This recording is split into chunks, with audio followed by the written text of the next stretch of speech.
మన అనుకున్న వాళ్ళు దూరమైతే తట్టుకోవడం కష్టమే.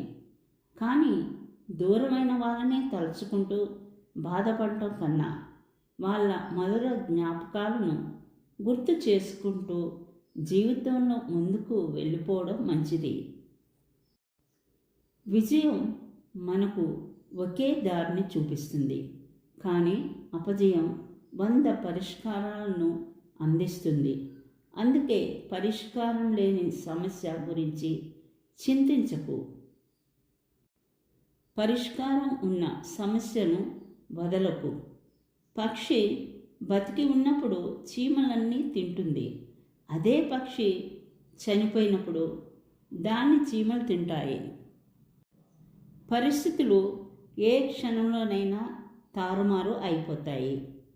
అందుకే జీవితంలో ఎవరిని తగ్గించి బాధపడేటట్లు మాట్లాడకూడదు. ఇవాళ నువ్వు శక్తివంతంగా ఉండొచ్చు, కానీ కాలం నీకన్నా శక్తివంతమైనదని గుర్తుంచుకో. నిన్న నువ్వు అనుకున్నది జరగలేదని ఆలోచన వద్దు. నీకోసం భగవంతుడు నేడు అన్నది పుట్టించాడు. కొత్త ఉత్సాహంతో మరో ప్రయత్నం ప్రారంభించు. ఎన్నో అద్భుతాలు సాధించవచ్చు. నిరాశలోనే ఆశ ఉంది, తిరస్కారంలోనే పరిష్కారం ఉంది, ఓటమిలోనే పాఠం ఉంది, నిర్లక్ష్యంలోనే లక్ష్యం ఉంది, నిదానంలోనే సమాధానం ఉంది. నీ భవిష్యత్తు నీ చేతుల్లోనే ఉంది.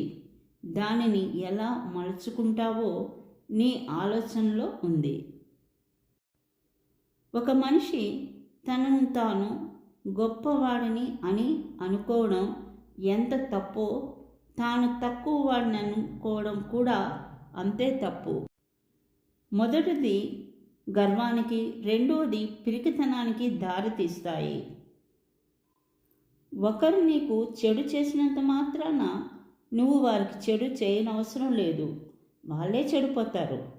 కొలనులో నీటి ప్రశాంతతను రాయి తాత్కాలికంగా చెడగొట్టవచ్చు, కానీ కాసేపటికి నీరు తేరుకుని నిర్మలంగా ఉంటుంది.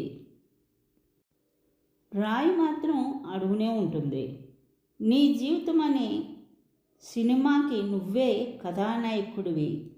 అలాంటప్పుడు నీ జీవితాన్ని నువ్వు ఎలా నడుపుతావో అన్నది పూర్తిగా నీపైన ఆధారపడి ఉంటుంది.